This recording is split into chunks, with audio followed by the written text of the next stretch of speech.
బాపట్ల జిల్లా చీరాల మున్సిపల్ కార్యాలయం వద్ద దళిత బహుజన పార్టీ జిల్లా అధ్యక్షులు షేక్ జులానీ ఆధ్వర్యంలో చీరాల మున్సిపాలిటీ పరిధిలో కుక్కల బెడద అధికంగా ఉందని, చిన్నపిల్లలపై కూడా కుక్కలు దాడి చేసి ప్రాణం మీదకు తెస్తున్నాయని ఆవేదన వ్యక్తం చేశారు. మున్సిపల్ శాఖ అధికారులు వెంటనే ఈ సమస్యపై దృష్టి సారించాలని డిమాండ్ చేస్తున్నామన్నారు. అనంతరం కమిషనర్ కి వినతి పత్రాన్ని సమర్పించడానికి వెళ్తే ఆయన విధుల్లోకి రాకపోవడంతో సంబంధిత డిస్పోచ్ గుమస్తాకు ఇవ్వడానికి వెళ్తే ఆయన తీసుకోవడానికి విముఖత వ్యక్తం చేస్తూ విలేకరుల ఫోటోలు తీసుకోవడం తన 10 సంవత్సరాల ఉద్యోగంలో ఎప్పుడు చూడలేదని, విలేకరి అయితే మాకేంటి అని దుష్కారంగా మాట్లాడడం కొసమెరుపు.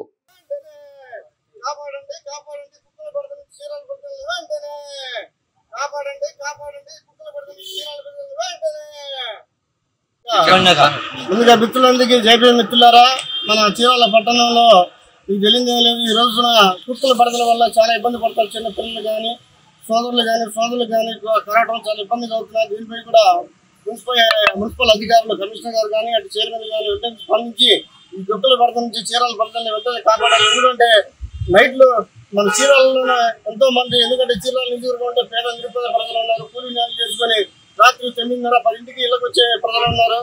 వస్తామంటే కుక్కలు వెనకబడి కరవడం ఎక్కువైపోయినాయి. దీనిపై కూడా వెంటనే మన మున్సిపల్ అధికారులు స్పందించాలి. స్పందించి కుక్కల బెడద నుంచి చీరాల ప్రజలు కాపాడాలని మా గంటపైన పడతారో డిమాండ్ చేస్తూ మిత్రులారా, ఎందుకంటే కూలీలు జరుగుతున్న ప్రజలు ఎంత ఇబ్బంది పడుతున్నా ఒకసారి గ్రహించాలి. మన ఎలివేస్ నగర్ కానీ, ఎక్కడ చూసినా ఆంగ్ల చౌకుడు కానీ, ఏ పరిసర ప్రాంతాలు చూసినా పేరాలు కానీ, ఎక్కడ చూసినా కుక్కలు గుంపులు ఉండి ప్రజల్ని వెనుక నుంచి వచ్చి కరవడం, చిన్న పిల్లల్ని కరవడం ఇలా చాలా జరుగుతున్నాయి. దీనిపై కూడా వెంటనే మన కమిషనర్ గారు, మున్సిపల్ చైర్మన్ గారు కూడా వెంటనే స్పందించి కుక్కలు పడుతున్న చీరాల ప్రజలు కాపాడాలని మా గంటపైన పడుతున్న డిమాండ్ చేస్తూ మనకి మంచి అవకాశం ఇక్కడ మీడియా మిత్రులందరికీ గంటపైన ధన్యవాదాలు తెలుసు. జై భీమ్, జై భారత్, జై భారత్.